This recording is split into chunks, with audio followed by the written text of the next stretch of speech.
for us, right? We did several examples using the brute force method. Our first problem, evaluate the polynomials, we did it. When we do comparisons, our method one, the brute force.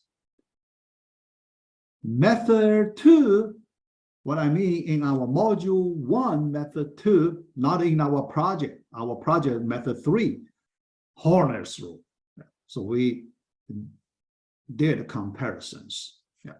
The brute force method we have seen in several places. Yeah. So not new for us. Yeah. But this, in this last part of module two, I may like to look at it another time. Yeah. And we will solve two problems, two simple problems. And when we solve these two problems, we need to learn some concepts. All right, but before I solve that two problems, you can see D.1, I need to talk about questions in project one. Some students ask me a few questions. So I feel those questions are common. So let me talk about those two questions. Yeah, let me see my time. Yeah. All right, so let me use about 15 minutes to talk about those two questions. I want to talk about two questions. Then after that, we start our new topics today. Yeah. All right. Yeah. And when I explain these two questions, if any of you have more questions regarding the project one, you can ask me in the chat area. So when I see your questions, so I just, stop and answer your question. Yeah. All right. Okay. Yeah.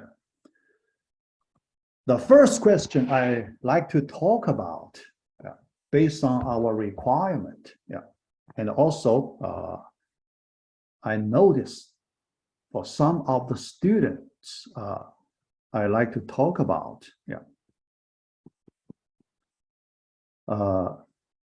first thing you need to generate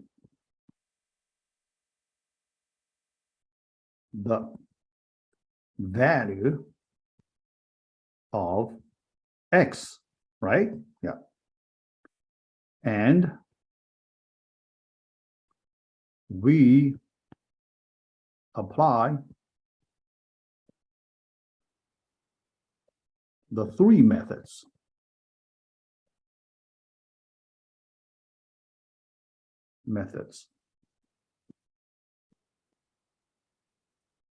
On the same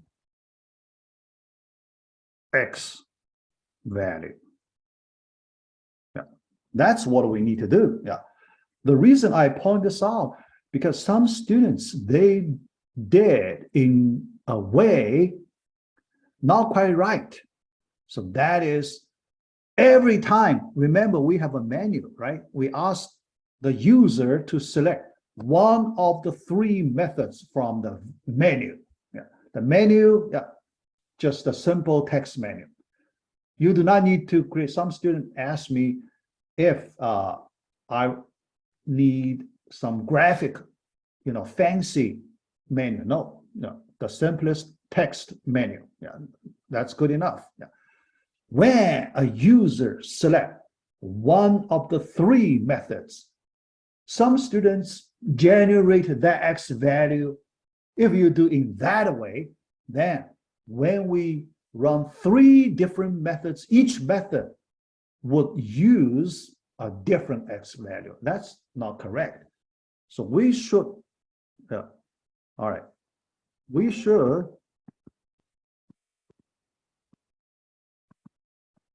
generate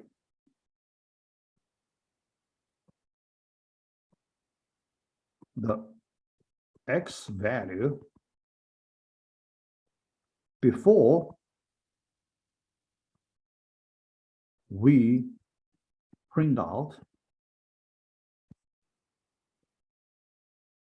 the menu. Okay, before you print out menu, you generate that X random function. Yeah, generate. So you call some random function to generate that X. After you generate it, then you stick to it. You do not change it. Yeah. When the user select one of the three methods, any method of the three, you use the same X value. Okay. Yeah. After you generate, you do not change it. Okay. You do not change it until the user stops the execution. All right. You just generate at the beginning. Yeah. Before the user terminates the program, you just use that X value. Okay. Yeah. Yeah. Same X value. That's it. Yeah. Because we want to make our testing as easy as possible. Yeah. We do not want to add extra requirements. Okay. We want to make minimum requirements. Okay. Yeah. All right. So that is the one thing you may have. Yeah. Another thing. Yeah. Some students, the behavior is quite different. Yeah. Yeah. For example, because in the three methods, the expected behavior should be the first method is the slowest. And the difference is big. The response time for the first one, I ask you test on n approximately equal to 200,000. The response time quite slow. Yeah. I like to get any of you, when you do experiment, your response time is relatively big. You need to wait for dozens of seconds. Any of you has that experience? Because one student showed me the response time pretty fast, Yeah, so that's something I couldn't explain at this point. Yeah. Otherwise, I may need to check the code, study the code carefully to see why it happens. Yeah. All right. So one feedback instead, go down to 200 instead of, because, so long. Yeah. So long. Can you tell me how in several minutes, so long, 200 too small. Yeah.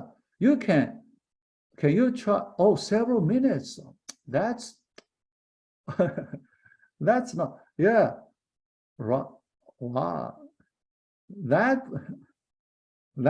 is too strange. The reason I choose 200,000 because it is too fast.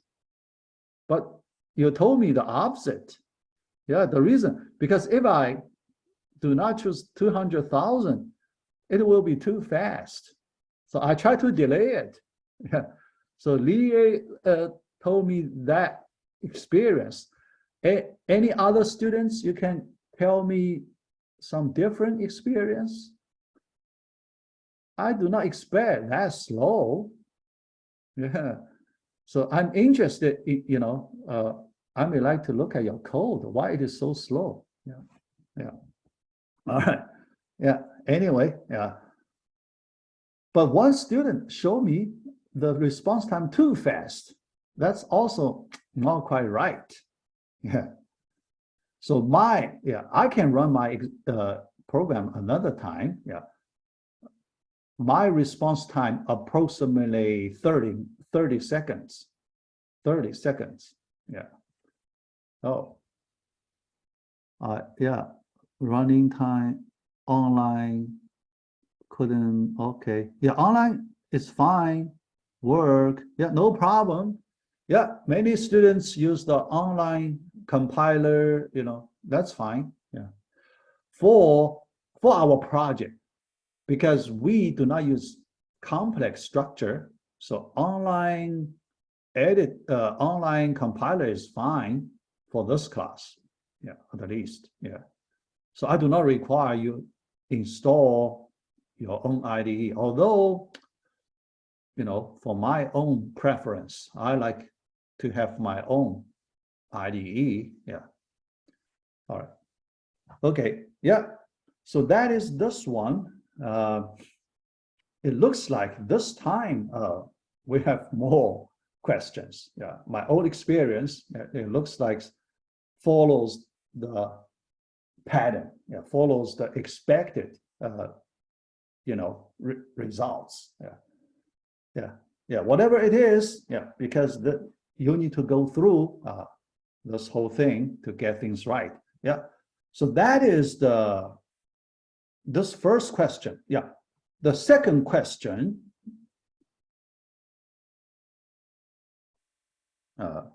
make sure that your answers for 3 methods are the same. Yeah. So this is another place I have seen questions. Yeah. Some students told me, they didn't get the same answer. Yeah. Yeah, for different reasons. Yeah. All right. So here, the first possibility, you need to check your implementation is correct or not. Yeah, Horner's rule. Yeah, Horner's rule, there is order, right? Yeah. One common mistake is some students implement Horner's rule, use the opposite order. Yeah. Okay, the order. Check your order. Yeah. And other than that, it should be, it should be okay. Yeah. But there is another case. Yeah. What do you mean the same? The same, do you mean exactly the same?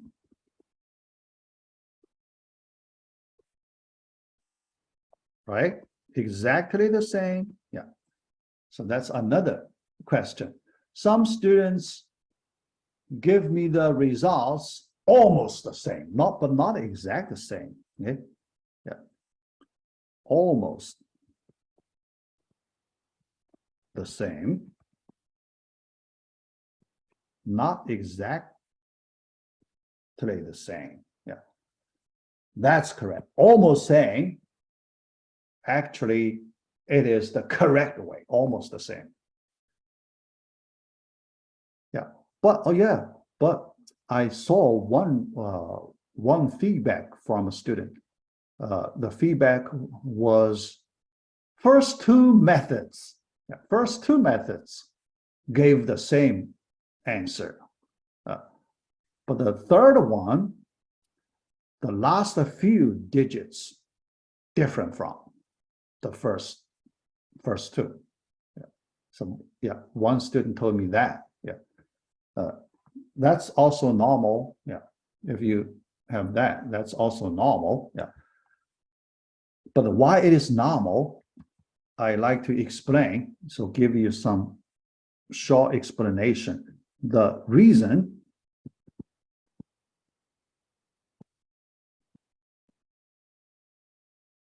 not exactly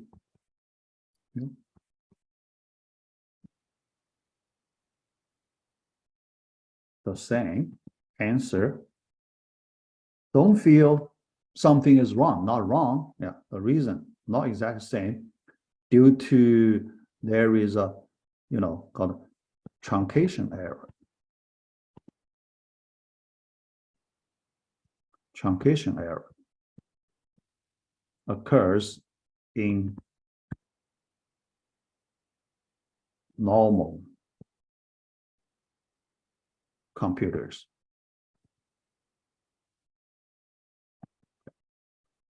All computers, actually all computers have truncation error. You know, in a computer, we can only use finite number of digits or finite number of bits to do the calculation, right? Yeah. So for that reason, finite number of bits, you have to truncate. So if, for example, someone use 1/3, on paper, we know we should have infinite many digits, right? To be precise. But the computer can not use infinite many bits or digits. The computer has to truncate somewhere, all right? For that reason, truncation error. Yeah. And actually, the truncation error happens more frequently than expected. Yeah. Because look at in our math, yeah. So look at 1/5. Look at that. This 1/5 equals 0.2, right? This is precise expression, right? 1/5 equals 0.2, very precise. But inside computer, we need to use binary representation, right? So when we use binary representation, okay, yeah, then 1/5 would use infinitely many bits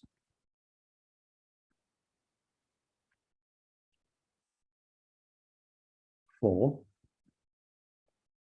exact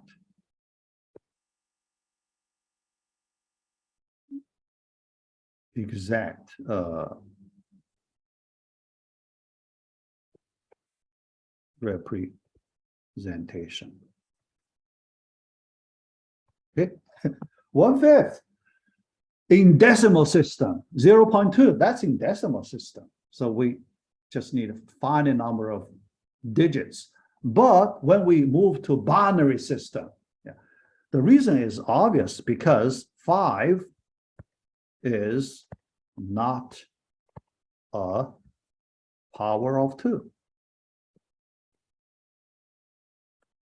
Okay, 5 is not a power of 2. Only when you have a fraction with a denominator that is a power of 2, then in binary representation, we can use finitely many bits to represent. But, you know, many fractions, very simple in our decimal system, but we cannot represent precisely in a binary system. Due to that reason, you know, reasons like that, and there are a lot of errors, and those errors can be accumulated. When you do multiplications, additions, each step you have some small error, right? Then at the end, you accumulate all the errors. So at the end, you may have several digits, not exactly the same for the answers. Yeah. As I know, last 4 digits not the same. Yeah, that's quite normal. Last 4 digits not the same. Okay. Yeah. In my experiment, last 4 digits. We have 10 something. Yeah. The answer you print out 10 something. I didn't count. Last 4 digits not the same. Okay, quite normal. Don't worry if you get that kind of answers. Do not feel your algorithms are not correct.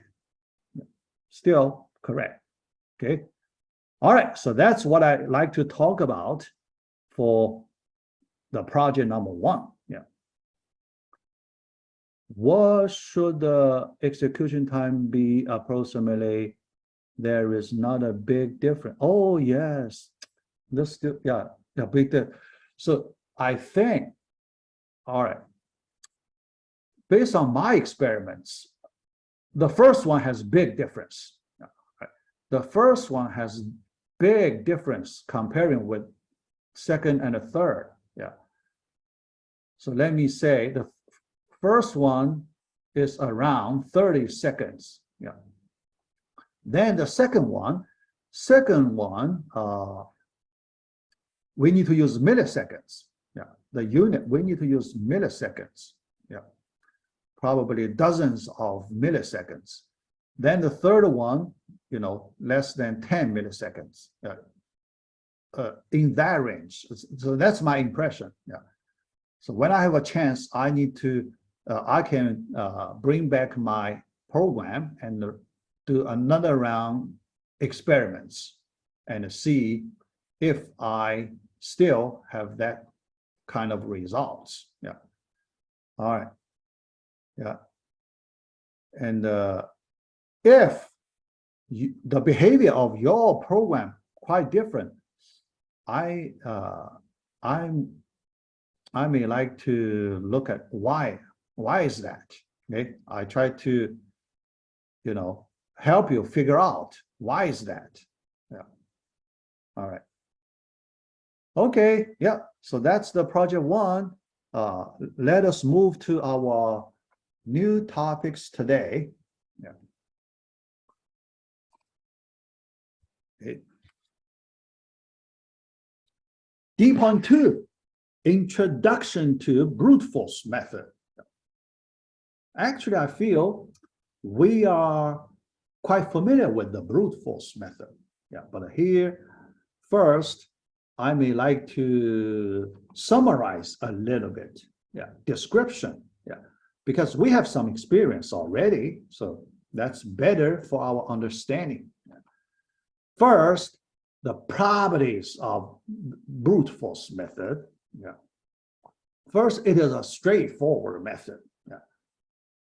Everyone can apply it. It is not hard. Everyone can apply it easily. Okay. So you can always apply it to a problem.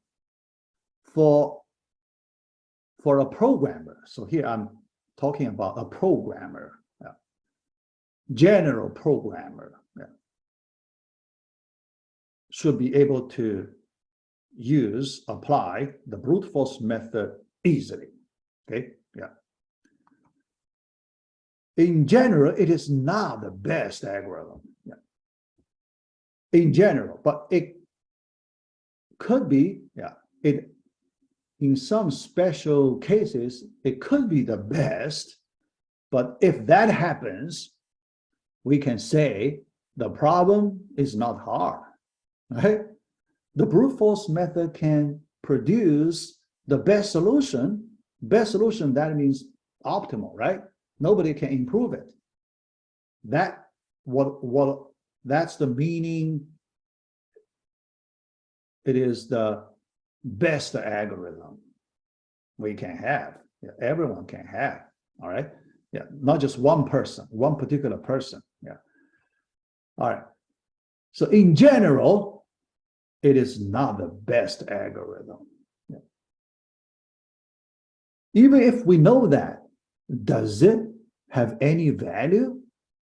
Because most of the time, the brute force method cannot produce, not the best. We do not require the best, just relatively good algorithm. Even that level, it cannot.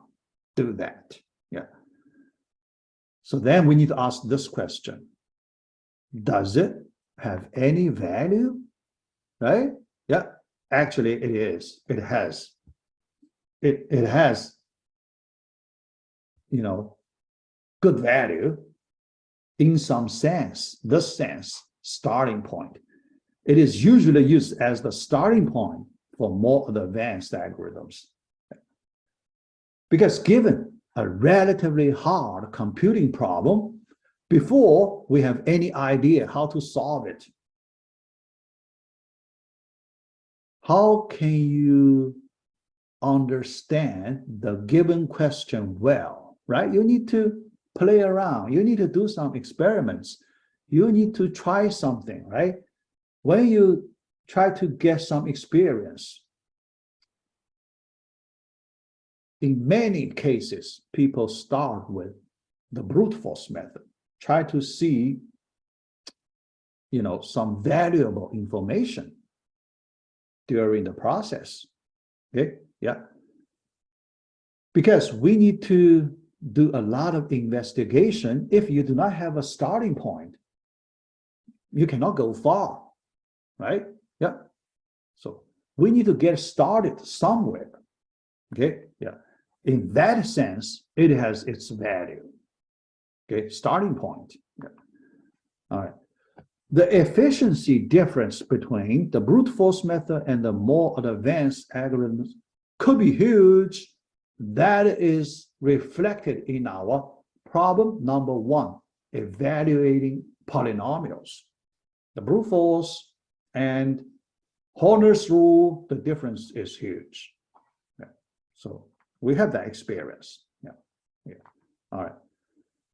Now, let us solve a concrete problem, but this one is an old one, not a new one. Sort and array revisited. But this time, we will use a different way to do it. Yeah. All right, so the problem is like this. Yeah. Yeah. But some of you may want to ask this question, why we need to solve it another time, right? Yeah. For most of you, you feel if we find the solution for one problem, we should move on, right? Why we still try to solve the same problem multiple times, right? Yeah, it's a natural question to ask. So here, let me give you a special view to look at this question. Special view, all right, yeah. Yeah, yes, there is a good value if we solve the same problem multiple times. Definitely, we have a lot of reasons to do that. Yeah. So what's that the reason? Our view, a problem is a carrier of a set of thinking methods that result in different solutions. All right, let me explain this view. Yeah. We treat it as a carrier. Okay? Carry the thinking methods. So that's my understanding. Okay? So why is that? Yeah. Let's think about this way. We know the thinking methods are valuable, right? The thinking. Good thinking methods, let's say in this way, good thinking methods are valuable in our problem solving, future problem solving, okay? All right, but the question is, if we have learned a large number of thinking methods, okay, yeah, so after this class, we will learn a relatively big number of thinking methods. Yeah. But the question is, how do you hold those thinking methods in your brain? Although you try your best to memorize, but we know our human memory, we have limit. Yeah. We couldn't memorize too many things, right? Sooner or later, we may forget many of the thinking methods we have learned before. Okay, yeah. So the question, yeah. So in order to find some way to hold the thinking methods, hold, yeah, placeholder, yeah, something like, something like a container. We need some abstract container to hold the thinking methods. How about that? That kind of view. Okay. Now, our computing problem plays that role as a container to carry, to hold the thinking methods. For example, for this question, sorting question. All right. The sorting question, we have many different solutions. Yeah. And all those solutions use different thinking methods. All right. Okay. Let's say there are 6 different thinking methods. Okay. 6 different thinking methods that we can use to solve the sorting problem. Right. Those 6 methods could be very useful in your future problem solving, computing problem solving. Could be very useful, right? All right. But to memorize those 6 thinking methods, that's not easy, right? So think about that. How do you memorize those 6 thinking methods, right? It's hard. All right. Now we have a convenient way to carry those 6 methods. The sorting problem. After you use the sorting problem, after you learn those 6 solutions, we need to use 6 different methods to solve the sorting problem. Then the sorting problem automatically carries that 6 different thinking methods. Okay? Yeah, much easier. Yeah. For me, so I feel that way. Okay? Yeah. For me, I use one computing problem. If I know there are multiple solutions, yeah, then it will be much easier for me. Yeah. I just recall, let's recall the sorting problem. How do we solve the sorting problem? There are 1, 2, 3, 4, 5. Yeah, these ways. Okay. Let's look at which method, which one of the 6 thinking methods could be used in our current situation to solve a new computing problem. Okay, so that's what I mean. Okay, that's the value. Yeah. So even when we do multiple solutions, yeah. So that's not redundancy, right? Yeah, we do not treat it as redundancy. Yeah. All right. Okay, so that's just a view. Yeah. So we are doing something useful here. All right. The thinking methods are important to help us solve other computing problems. Okay. Yeah. All right. Now we need to look at the solution. Yeah. How to get a new solution. If you do not change your view, if you still use your old view to understand that problem, the same problem, an old problem, if you do not change your view, you won't get a new solution. You have to change your view in your understanding. Okay? A view, usually, it is based on a special property. So here's the question, how do you change your view, right? Yeah. Some students may ask me, although I know I want to change a view, okay, but I couldn't. I don't know how to change a view, right? So, yeah, because here we're talking about something very abstract. So it's not something you can use some hardware. You can use some device to change your view. It's not that, okay? So we have to change a view in our mind. That's not easy, all right? So here I just, tell you the way to change the view. You need to discover a different property, okay? A different property. A different view relies on a different property, okay? Yeah. So you need to do some examination, observation on the problem. Okay? You need to discover a new property. You do not use old property, okay? Yeah. That's still not easy, but at least you know the direction to go. You need to discover a new property. Right? Here, we use the sorting problem as example. We want to discover a new property on the sorting problem. Yeah. All right.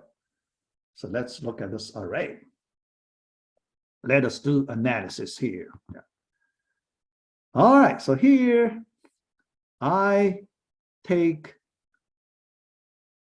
two elements from the array. Yeah. I want to study. Is there something interesting we can discover here? Right? Yeah. So let's look at the situation. Yeah, because in order to sort a given array, we need to fix out of order problem, right? If the given array does not have out of order problem, that means it has been sorted. It has been sorted already. We do not need to do anything. The reason we need to sort it because some of the elements are out of order. Here, let us study this out of order property. How about that? We look at the, in a new view, out of order property. Let us recall we saw it before in our selection sort, right? Let's go back to the selection sort in our module 1. When we solve the sorting problem using the selection problem, the minimum problem, finding the minimum, that problem,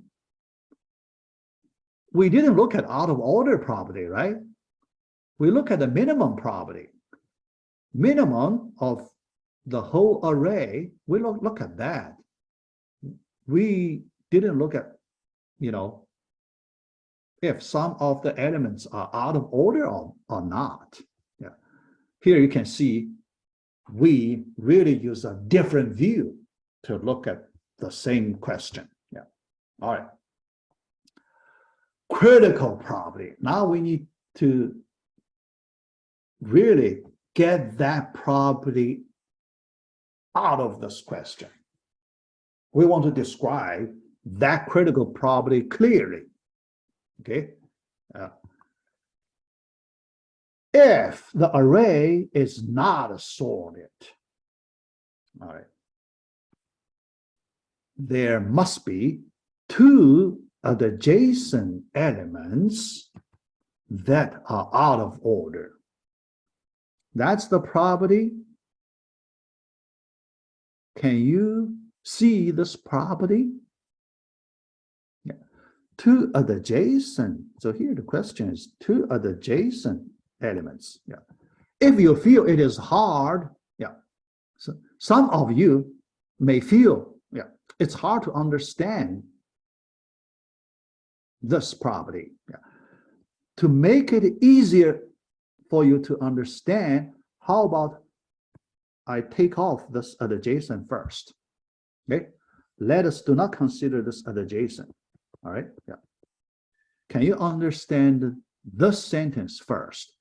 If the array is not sorted, there must be two elements that are out of order.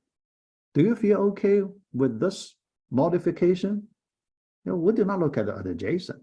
Just two elements anywhere in this array are out of order. That should be easier to understand, right? That should be easier to understand. If that property does not happen. So what I mean, there are no two elements that are out of order in the array. Then we can quickly get the conclusion this array already sorted. This array has already been sorted, right? Yeah. But here we assume the array is not sorted. Because if it is sorted, we do nothing. We just move on, right? So only when it is not sorted, we need to do some work. Okay, so we only consider the case it is not sorted. But if it is not sorted, then our observation, or our first observation, is there must be two elements that are out of order. Yeah. That should be easy, right? Yeah. So that's the first step. Yeah. All right. All right. So here, I give you the reference in the textbook for you to, study. Yeah. All right. Here, because we use this out of order phrase, yeah, but we like to define a new concept to describe this out of order phenomenon. Yeah, out of order, so phenomenon. All right. Yeah. What do you mean out of order? Right. Yeah. How do you define the meaning of out of order? Yeah. We use inversion concept to define it. Okay. So what is inversion? All right. A pair of elements, A sub I and A sub J, is called an inversion if these two inequality hold. Yeah. The first one, I less than J. Yeah. The subscript of the first element is smaller than the subscript of the second element, but the value of the first element is greater than the second element. That tells us it is an inversion. Okay? Yeah. Yeah. That's the out of order meaning, right? Yeah. Because if it is in normal order, A sub I should be less than or equal to A sub J. But it's opposite. Okay? Inversion. A sub I is greater than A sub J. Yeah. After we have this concept, then in our discussion, we can use this concept to do more efficient discussion. Yeah. More efficient means we do not use too many words. We can express our thinking in a relatively efficient way. Yeah. So that's the reason we define so many concepts. Yeah. Here, inversion concept. So in our discussion, when we use inversion, we can save a lot of words. Okay, all right. So let's continue. Yeah. Now, if the array is not sorted, again, array not sorted, yeah, there must be an inversion. How about that? Okay, yeah. So we change from the sentence above to this one. The sentence above, after we remove an adjacent word, okay, then we can change to the lower sentence. Okay, if the array is not sorted, there must be an inversion. How about that? Okay, yeah. So that's another level understanding. This time we change from out of order to inversion. Okay, yeah, inversion. All right. Next level. All right. If the array is not sorted, there must be an adjacent inversion. This time we add adjacent back to the previous sentence. We remove it for better understanding, right? Before. But now, because we passed that step, we already understand that sentence. We want to move one step forward So we remove that, hide it adjacent word. This time we put the adjacent word in. Let's try to understand if it is correct, if this statement is correct or not. Yeah, let me repeat this statement. If the array is not sorted, there must be an adjacent inversion. Yeah. The first version, we do not emphasize an adjacent inversion. The inversion could be, global inversion. Those two elements could come from anywhere in the array, not necessarily adjacent. That's the first sentence. Yeah. But we need to look at, we try to visualize, we try to imagine the situation in a sorted array or unsorted array. Okay. Yeah. The array not sorted. Right? At some place, something could be wrong. All right. So we treat some not in order. Something needs to be fixed. All right. So then, can you imagine you can find some place there are two adjacent elements that would form an inversion. Two adjacent. Yeah. Otherwise, another way, think about this way. Yeah, we can think about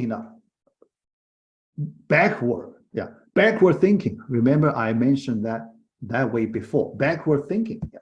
Sometimes we do backward thinking. Yeah. Here we may do the backward thinking. If we do the backward thinking, we assume in this way, there is no adjacent inversion. How about that? There is no adjacent inversion. Okay. Yeah. In an array, in a given array.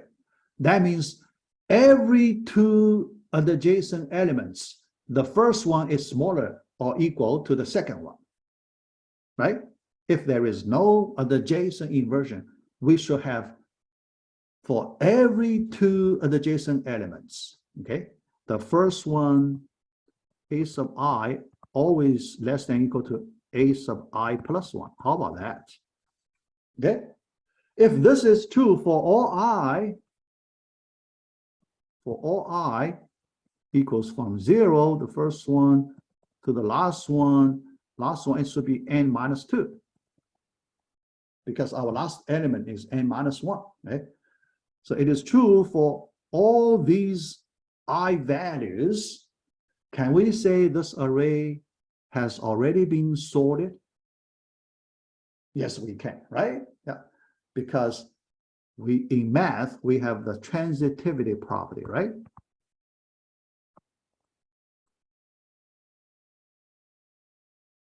Transitivity property. By transitivity property, if we have this property, then our conclusion is the whole array is sorted. Okay, all right. That's the backward thinking, all right? Yeah. Because our assumption is this array is not sorted, right? Yeah. It's like, contrapositive method. Yeah. Contrapositive method. All right. Because this array is not sorted. That means this property cannot happen, right? This property cannot happen. Okay? Not there, all right? Okay? Cannot happen. This property cannot happen. That means there must be at least one adjacent inversion. All right? Yeah, that's the understanding. Yeah. So here you can see we really need to do some logical reasoning. Yeah. I hope you do not get confused. I hope you do not get lost. All right? Yeah. Yes. For some of you, probably you get lost. Yeah. But here, it is not too difficult. Okay. Yeah. All right. Okay. Yeah. Try your best to understand these steps. Yeah. After that, Now we move to this step, okay, of the adjacent inversion. So then, if you agree with this one, if you get to this point without any problem, next, then we know the solution comes out easily from this observation. This is the key observation. From this key observation, the solution comes out easily. You can see by the natural thinking, we should fix any adjacent inversion, right? Fix any adjacent inversion. How about that? Fix any adjacent inversion. All right. If you can fix any adjacent inversion, you solve the problem. Yeah. That's the new view. And then that's the new solution. After this new view, you have a new solution. How about that? Okay. So here you can see I spent so much time trying to convey this idea. Okay. All right. Yeah. And we do not have much time left, less than 10 minutes. Yeah. I try my best to complete the solution. Yeah. All right. So let me try. All right.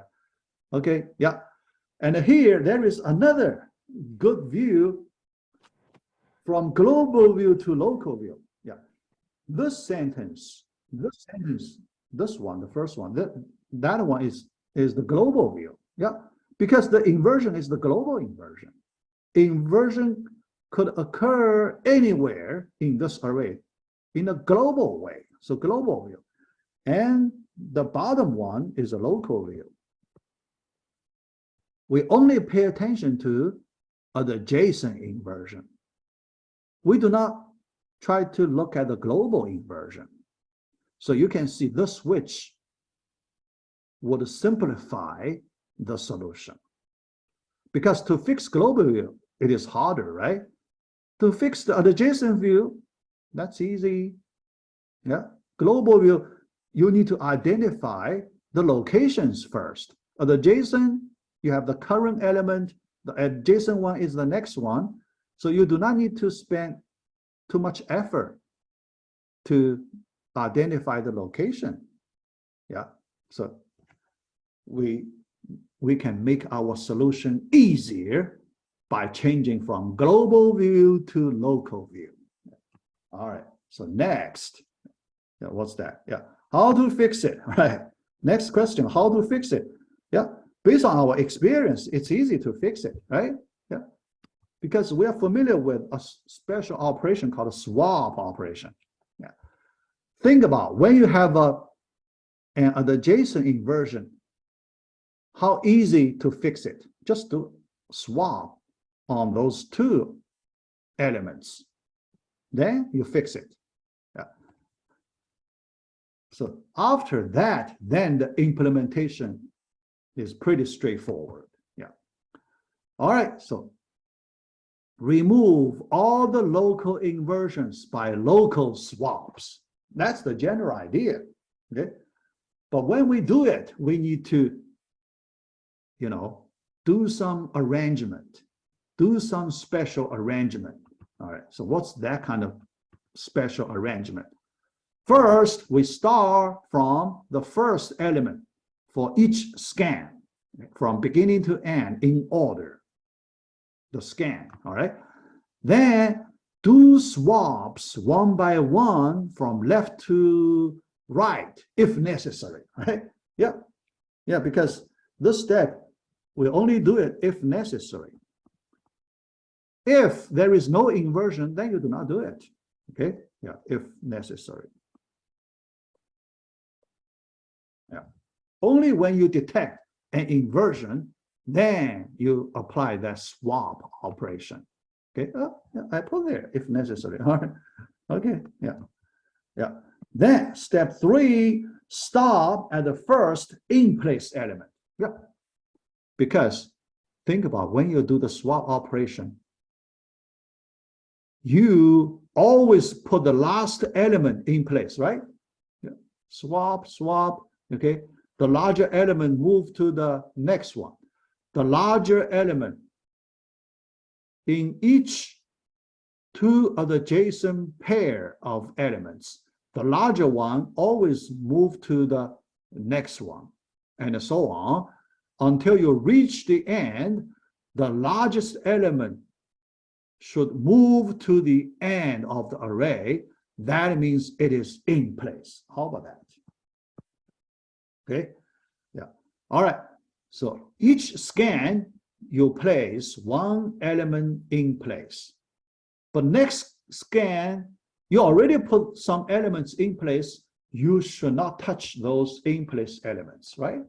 They're already in place. Why you touch them? Okay, when you touch them, you do redundant operations. So we don't want to do redundant operation. That's the reason we should stop at the first in place element. Okay, so we can do that easily, yeah, with some, index.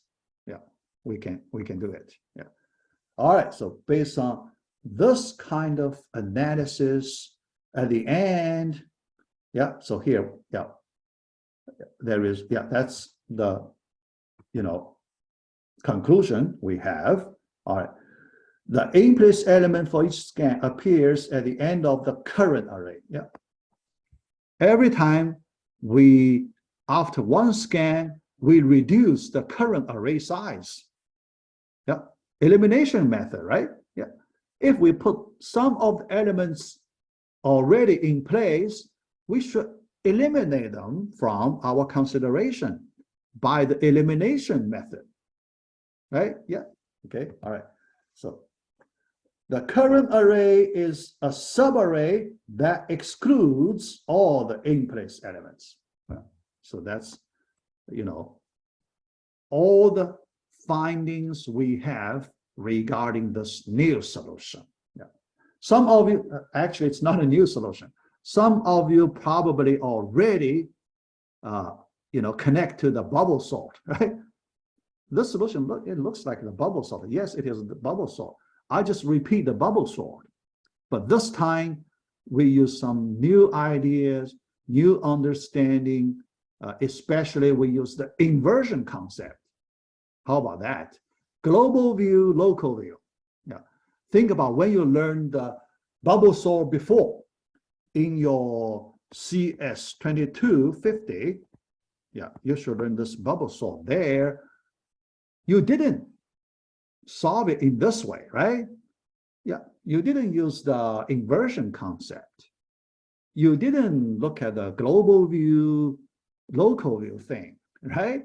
Yeah, all right, so that's why, although we study an old algorithm, but we have something new to learn. Visual imagination here, yeah. Yeah, why people call it bubble sort, right? Swaps, the swap operation, yeah, looks like a bubble moving to the right. All right, yeah, so that's the bubble sort. Yeah. All right, the good thing is we only have 2 minutes left, but we have a chance to complete the solution. Yeah. So we can, in our next class, we do not need to talk about bubble sort. All right, efficiency analysis, yeah, similar to that of the selection sort. Yeah, so that means I do not need to do it another time here. Yeah, so because it is pretty easy. Yeah, so